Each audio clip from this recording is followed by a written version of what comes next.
Welcome to the New England Outdoor Life Podcast, where stories, traditions, tips, and tricks come to life by way of those who hunt, fish, guide, trap, and track all over this beautiful region. Join us as we celebrate the outdoor spirit of New England, the New England Outdoor Life Podcast.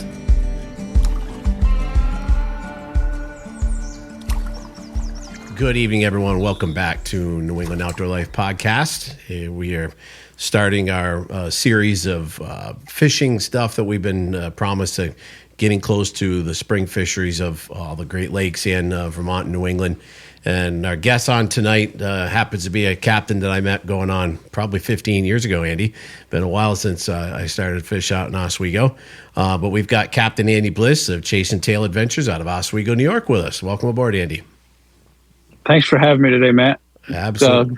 Have fun talking with you tonight. Yeah, no, as I told you, and we talked on the phone, we really love to have folks from many different aspects, not just in New England, but knowing that we have a ton of outdoorsmen, women that come from all over New England that travel out to your region to fish the awesome fishery. It's world class, as anybody knows about Lake Ontario and the Great Lakes in general. So you're one that has a year-round business there and have a ton of intel on what that fishery means. So why don't you start off and tell us about Lake Ontario, the fishery itself, and what you target? I mean, as most of your listeners probably know, Lake Ontario is one of the Great Lakes. It's actually the smallest Great Lake, but we're a very deep lake, so we have a lot of cold water. So we have a great cold water fishery with Chinook salmon, coho salmon, brown trout, steelhead, lake trout, and Atlantic salmon. People have talked about how great it is in different places you go catch the large fish we have, and there's only a few other places. And realistically, I mean, there's really nowhere in the world you can do what we do. I mean, you can go to the West Coast, catch steelhead salmon, you can go to places, down South Arkansas for the big giant browns, but they don't have steelhead, or, New Zealand for big browns. So we do have a fishery that's very unique to the species we have and the size we catch. We do provide a year-round fishery here in Lake Ontario and upstate New York. From this time of year, right now, mid-March, late March, going on right through till about early October, we can fish the lake trolling. We start off in the spring right close to shore. Small boat anglers is a perfect time to get out. You can get out in a tiny little, 12-footer and catch big trout right on the shoreline. As the season progresses, we'll go a little deeper. Obviously, in the summer, we're fishing deep downriggers, lead cores, coppers, dipsy divers, targeting those big salmon when they go deep. And then when the salmon get their spawning urge in late September, early October, they head up the rivers. Then you can target them in the river. Same thing. You can go in with just about any tackle you have and catch a large, trophy size 15 to 30 pound king salmon from shore. It doesn't take a lot of, money or tackle to do it. Anyone can do it.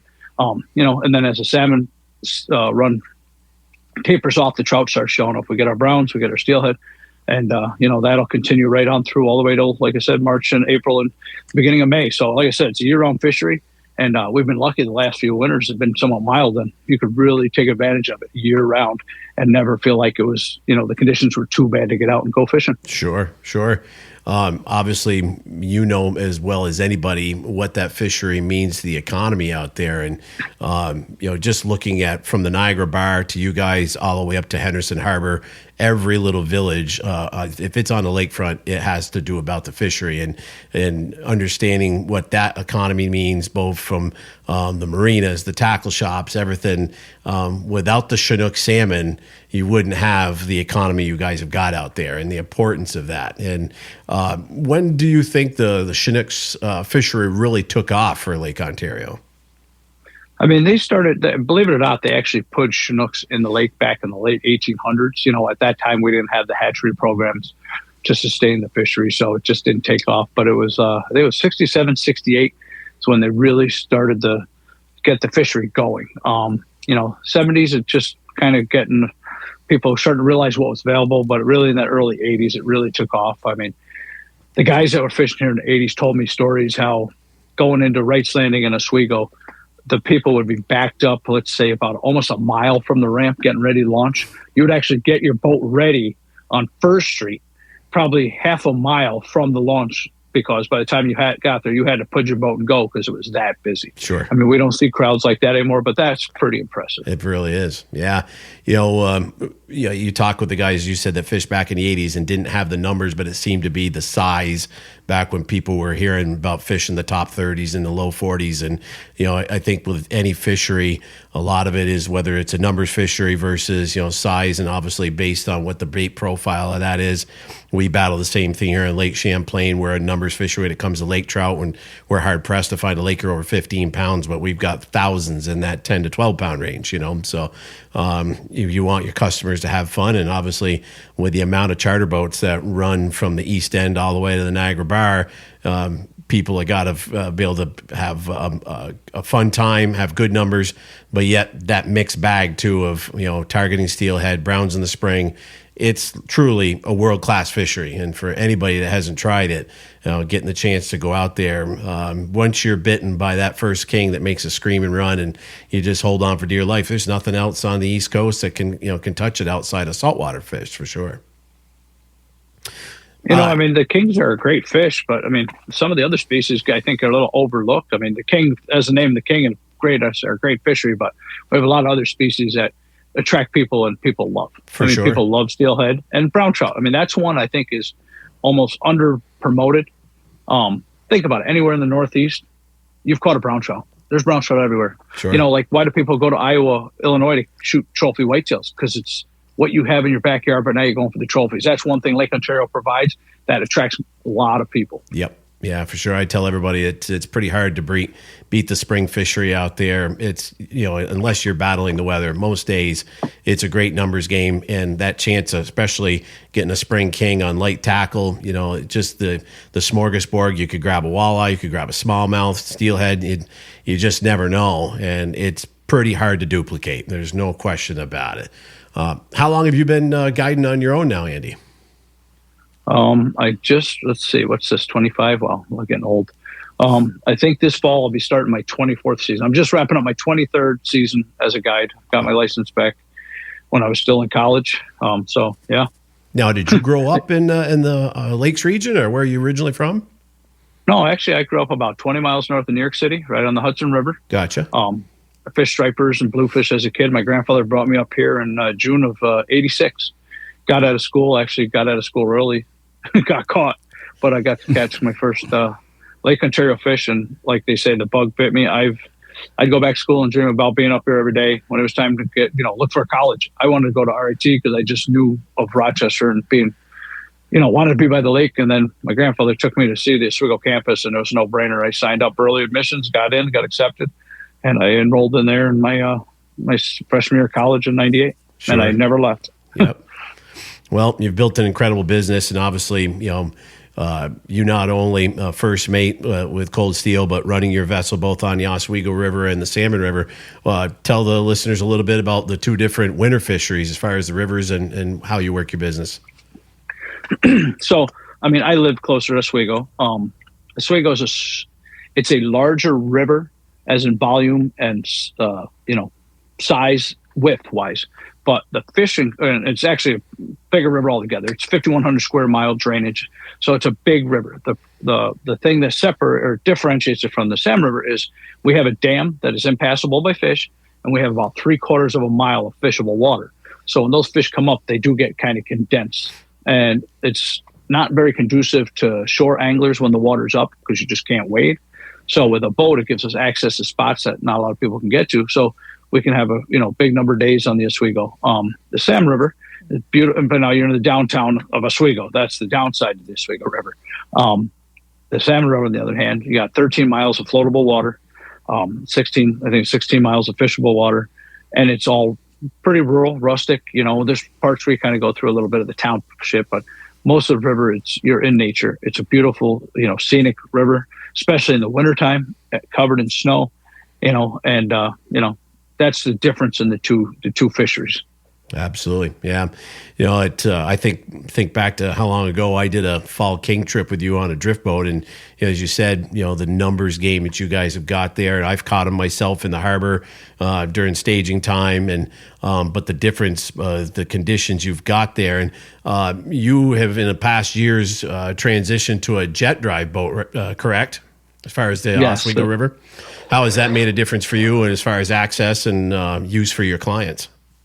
Well, unfortunately, back in 2009, the bridge to the Lido Island, which is an island on the river that had a launch, so we could launch our boats at, and it gave access to anyone with a drift boat. You could launch a boat and drift your way down river. When that bridge got shut down, there was no way to launch anymore, so we had to devise a way to get up river. We had boats custom built already with outboards on them, but it could only get you up to a certain level of flow. Well, about 2019 or 2018, a guy showed up with a jet boat, and I was like, huh, that's interesting. And it worked. It did everything I was doing at the time, but faster. Sure. And I felt like a little safer, had more power. So I wound up buying one in 2019. I haven't looked back. And it provides a bigger platform to fish at, so it's way more comfortable than the old drift boats. Sure, exactly. Now, do you have a stealth craft for both the rivers, or do you have an aluminum that you run on the Oswego, or what are you running? I'm actually right now sitting on an aluminum motor well drift boat, Stealthcraft fiberglass drift boat for the Salmon River, Stealthcraft sled, and a 19-foot Lund I picked up last spring. So I got a boat for everything right about now. And then, like you said, in the summer. Yeah. In the summer, I work on a 36-foot sports fisherman with Captain Tom Burke, Cold Steel. We've worked together. This will be our 27th season working 27 together years. This year, so. Yep. Well, it's an amazing fishery, and obviously you guys are a household name when it comes to Lake Ontario. If you had to pick a favorite time of year, what would you choose if you were going to go out as a recreational fisherman? Matt, I get asked all the time, what's your favorite? Me too. I think the thing that I love the most about our fishery is the diversity of our fishery, because every season has a different species to fish for, different techniques. You're not pigeonholed doing one thing all the time. Whether it's springtime trolling for browns with, these light rods, 9-foot rods with 10-pound tests, 10, 12 rods spread out. Or then come September, and those kings are right close to bottom, and they're staging, and we're running 4 divers and heavy gear, and they're just mean and angry. But then a couple weeks later, I'm up in my sled or drift boat in the Oswego River running a float with a chunk of skein and catching kings on 12-pound tests. Sure. Most places they say 12, you'd laugh. We run 20, 25. We light line fish them. It's awesome. And then a couple weeks later, I'm running 11-foot rods with 6-pound tests, catching 8 to 10-pound steelhead that jump and dance, and they're silver. They're just so chromy in these sunglasses. Look at them. So what's my favorite? It's, like I said, it's just I can't put my finger on it. I love them all, and that's why you never get bored, because there's always something new around the corner. Yeah. And I've been asked the same question, and I put the steelhead right on top. For me here and back in Vermont, pretty hard to beat the fight of a smallmouth bass, but for what we've got around here. But as you said, watching a chromer dance across the water on light tackle, it's hands down my favorite. So, but you're right. I mean, I've had some stellar days in Lake Ontario where it's glass and you're watching the sunset and you got a 20-pound king out on a copper that's ripping forever, and there's no other place. It is, to me, holds a huge part to my heart, and being 4 hours away, I don't get out there nearly enough. But Lady O is a special place, and she can be angry. You guys know that on the East End better than anybody. Certainly battle the wind when it comes to wind direction. But a little bit about the migratory patterns of the different fish. A lot of people talk about the bar and how the kings really the spring bite takes off out there. What causes that phenomenon?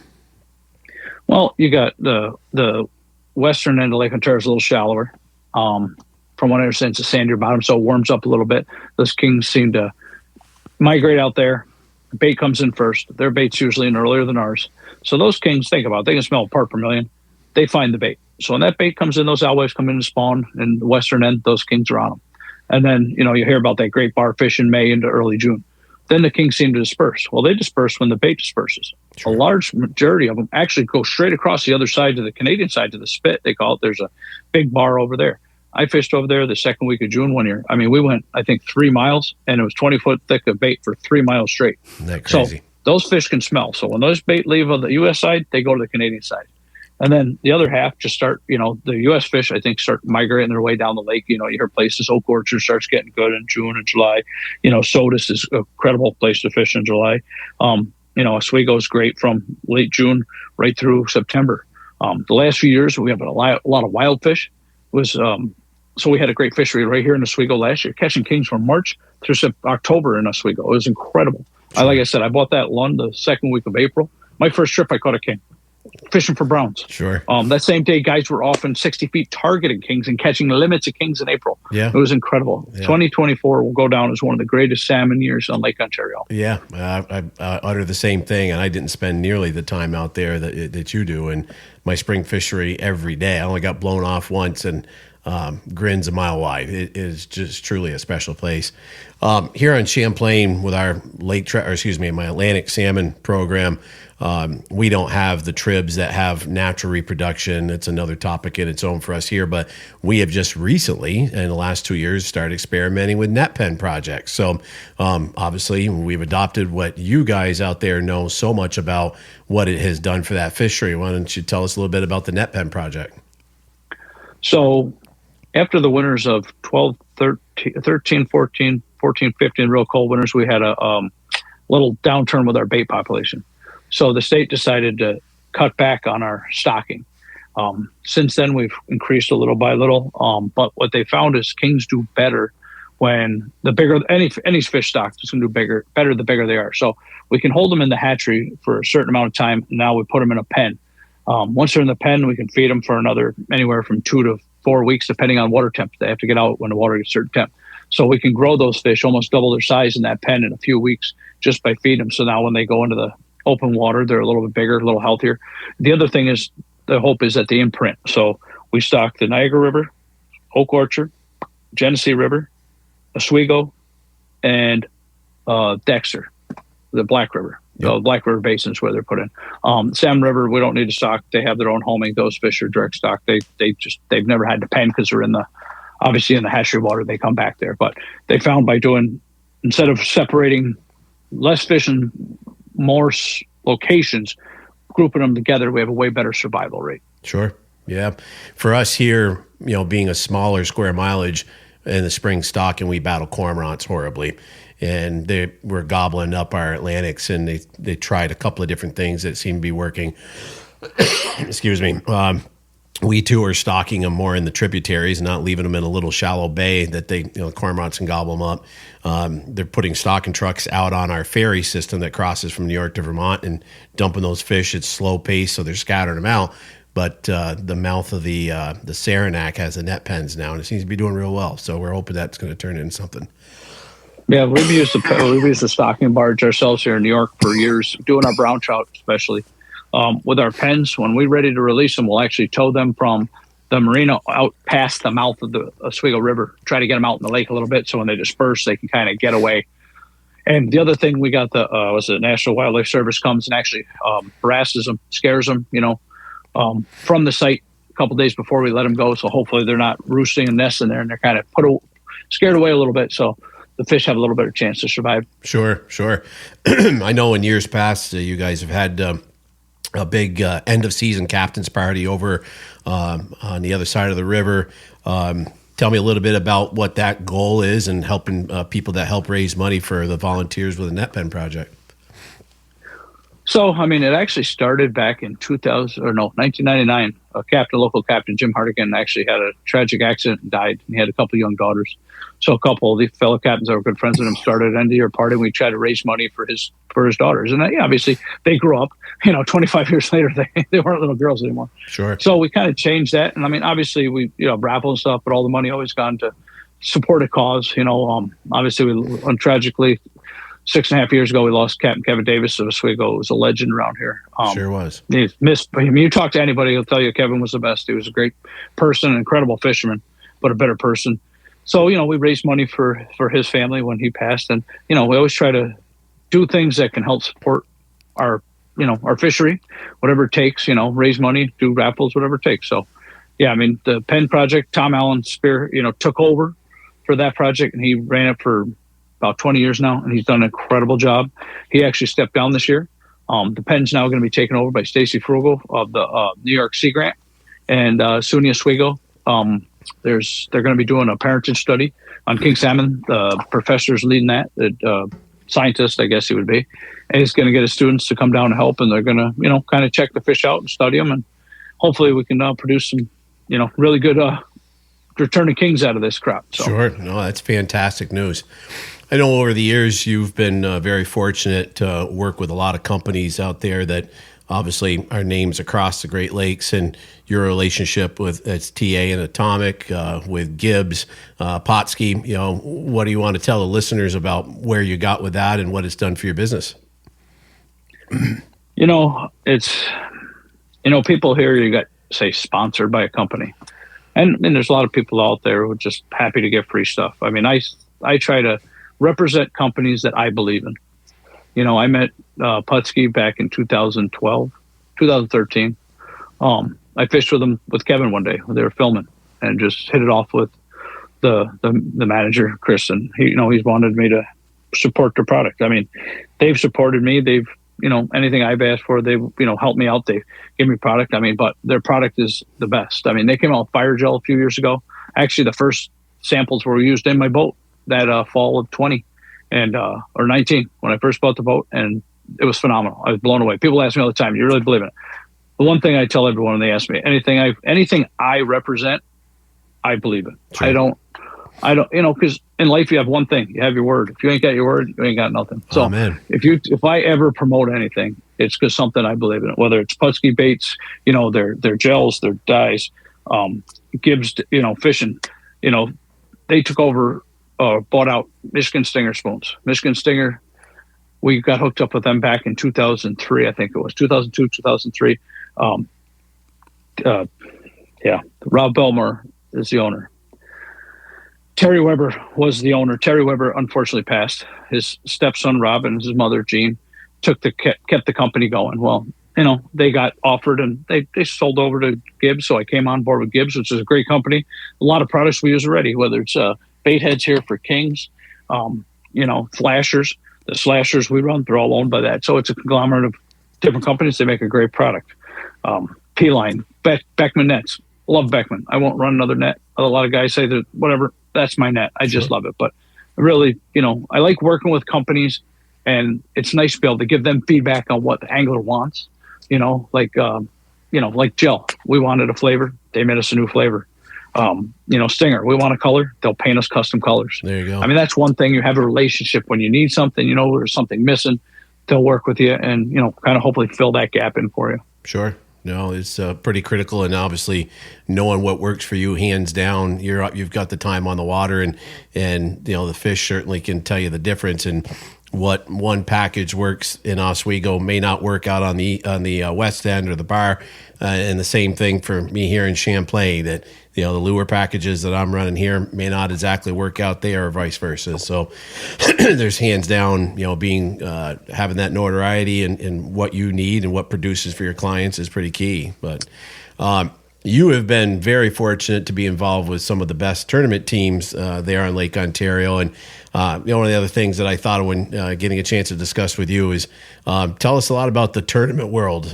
So many people get caught up in saltwater tournaments when it comes to trolling, and of course the bass world around the country. But I really think Lake Ontario and the Great Lakes tournament scene is something unique. So tell us a little bit about that.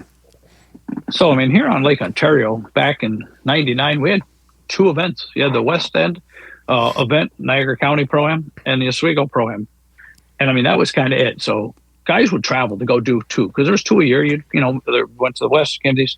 Well, as the years went on, Sodas added an event in 2004.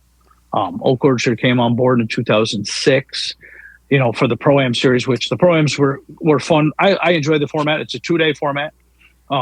You can weigh in 12 fish, but it's your first legal 12 fish. There's no culling. So it's a catch and kill tournament, but you can't release. You have to keep them if they're of legal size that they determine in the tournament. It could be 18 and a half inches for a king. It's 20 and a half, a half inch bigger than a legal Atlantic steelhead.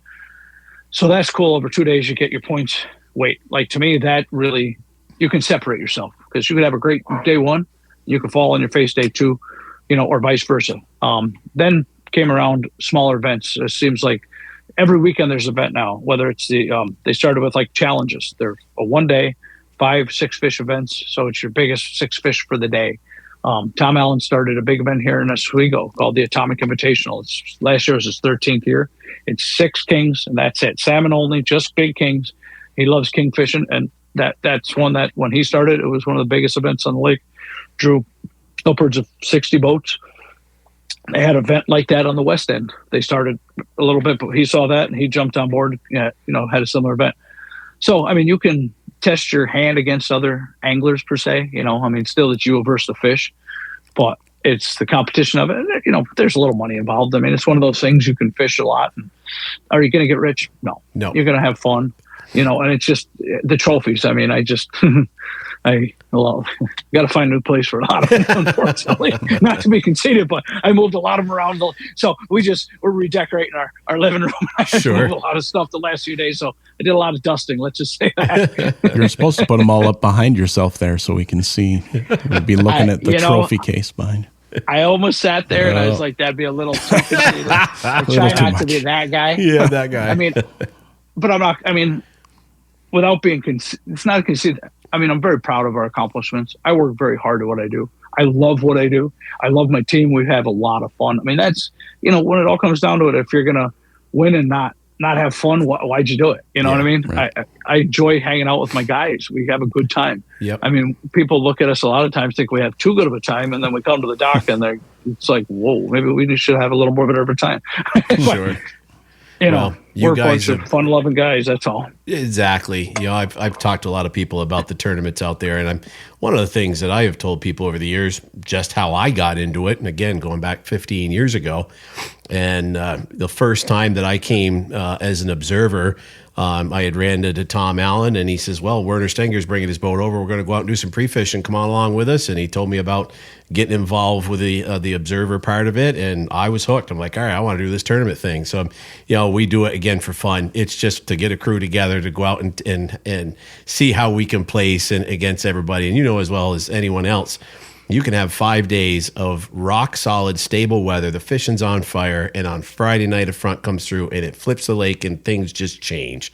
And all of a sudden, the program you had going is gone, or probably going to be a piece of what's still going to work. And that's the plus of the Pro-Am, is that guessing game. It's not everybody just targeting salmon. Obviously, the weight of the box is going to be best with salmon. But you've got that brown trout program that you say, when you look at the 12 fish box, it's going to get you points. Okay, who's going to run in and try and grab browns to make their numbers? And it's a gamble. And I think that's the fun part of it, is just trying to outthink what the other teams are going to do. Yeah, there's a lot of strategy involved. Like you said, we're going to go try to catch our 12 browns quick. I mean, our first win ever was in 2001. We caught kings. It was tough. It was a blow. So same thing. Day one was half a day, so we caught some fish. Day two, we did better.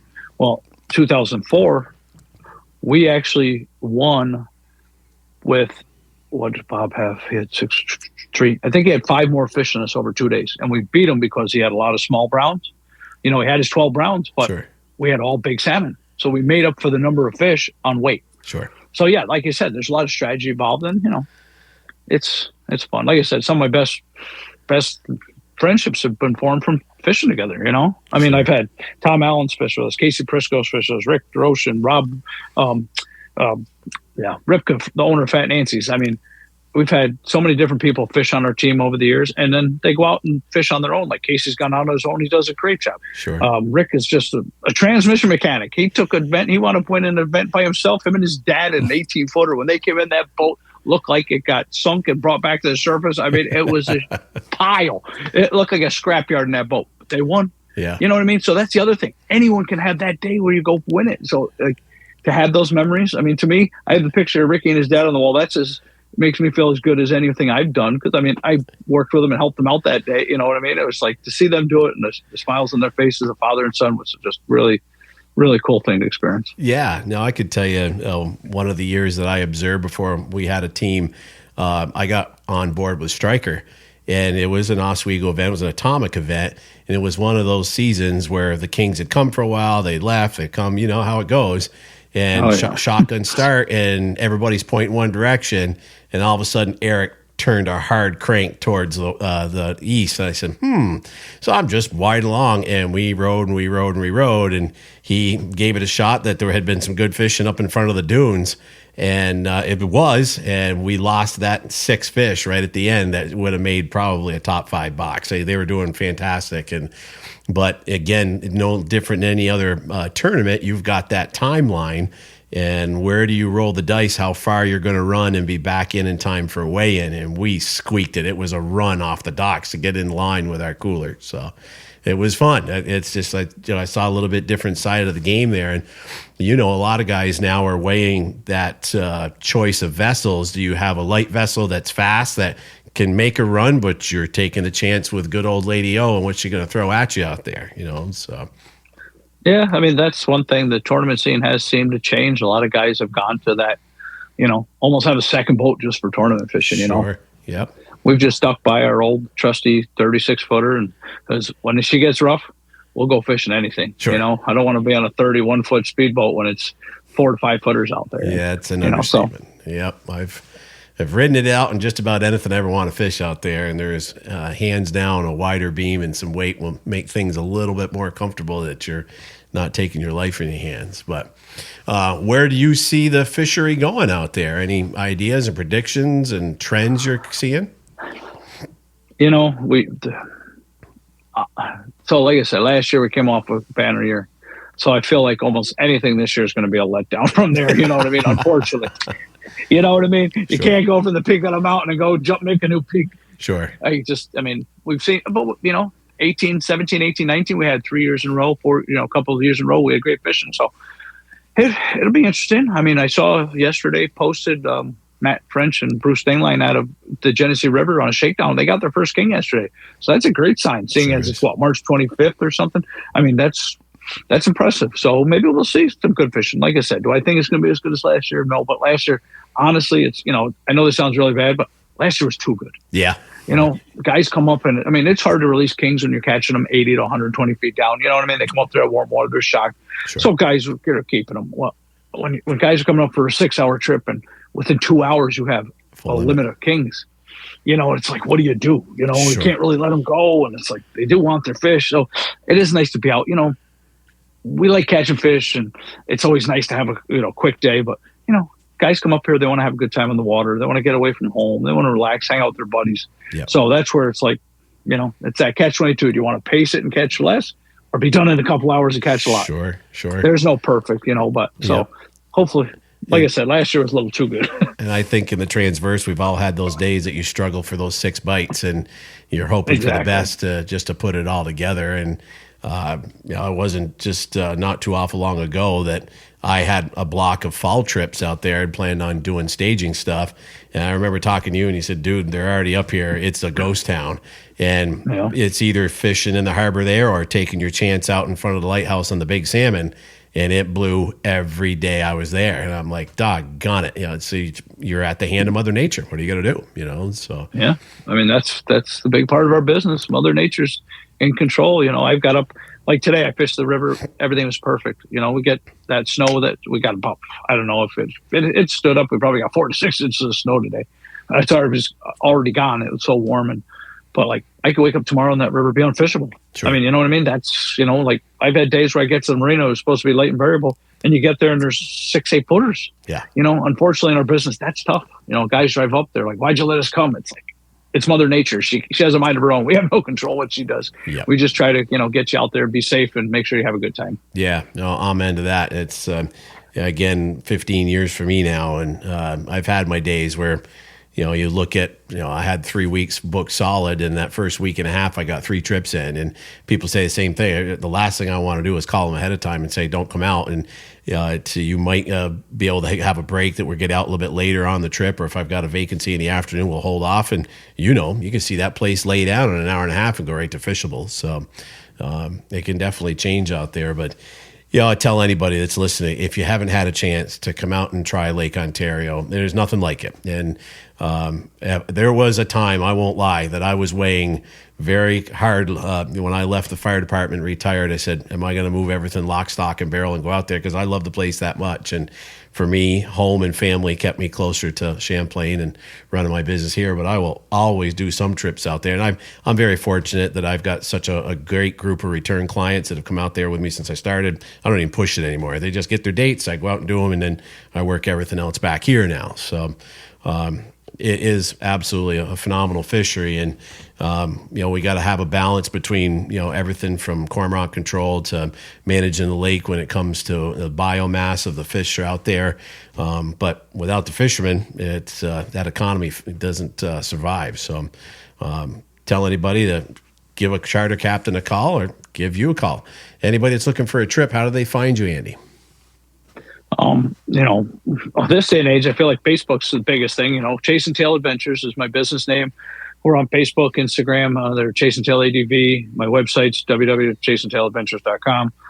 They can call me, email me, text me, private message me. I'm here. I'm pretty much open from eyes open to eyes closed at night. So if you call and I'm awake, I'm answering the phone. I'll text you back. It's one thing I do try to do is get a hold of everybody, or at least answer everybody.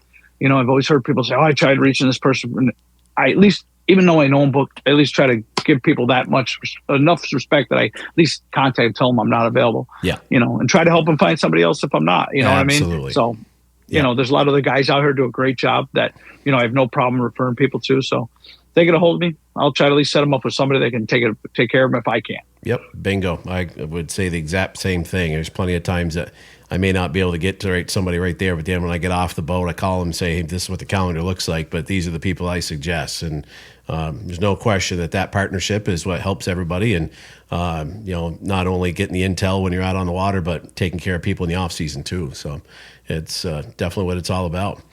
Well, we thank you very much for joining us. And as we said, that we're trying to keep topics fresh and not necessarily always New England-based businesses we talk to, but there's a lot of people that travel. And, of course, with the World Wide Web, you get folks that could be listening in Australia to talk about Lake Ontario back here in the Northeast. But I'm sure I'm going to see you out there on the river in the next couple of weeks. I'm a week shy of bringing my boats out there and leaving them for the month of April. But wish you the best of luck, my man, and thanks so much for joining us. Same to you. Thanks for having me. It was great to talk and shop with you for this evening. Absolutely. Well, folks, thanks again for listening in with us at New England Outdoor Life, and stay tuned for more topics to come. Tight lines. Hey there, thanks for joining us today. Don't forget to head over to newenglandoutdoorlife.com to sign up for our mailing list. And while you're at it, check out thirdalarmcharters.com. That's third with the number 3. Have a great week, and we'll see you outdoors.